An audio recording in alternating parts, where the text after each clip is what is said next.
Dans cette capsule, vous allez apprendre à écrire une équation de radioactivité.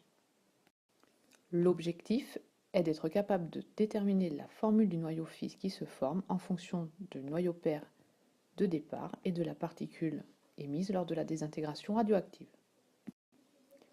Commençons par donner les différentes formules des particules émises en fonction du type de radioactivité. Pour la radioactivité alpha, c'est un noyau d'hélium He2 4. Pour la radioactivité β-, un électron E-1 0. Et pour la radioactivité β+, un positon E+1 0.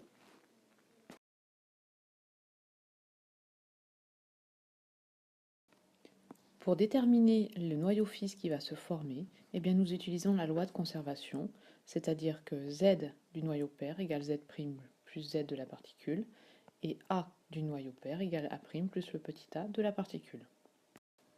Prenons un exemple avec la radioactivité alpha du radium. Le radium, de numéro atomique 88, l'isotope 226, émet une particule alpha, He2 4, plus un noyau fils. Forcément, d'après la loi de conservation, le noyau fils émis va avoir pour numéro atomique 86. Je cherche alors dans un tableau des éléments, prenez par exemple celui de votre livre, le numéro atomique 86 désigne l'élément radon. Je cherche alors le nombre de masse, donc 222 plus 4 est égal à 226, donc le noyau fils émis est du radon 86 222. Prenons un autre exemple avec la radioactivité β- du césium. La particule émise est un électron, E-1 0, et donc un noyau fils qui aura forcément pour numéro atomique 56, puisque 56 moins 1 ça fait 55, et pour nombre de masse 137. Je recherche dans le tableau des éléments à quel élément correspond le numéro atomique 56. C'est du barium.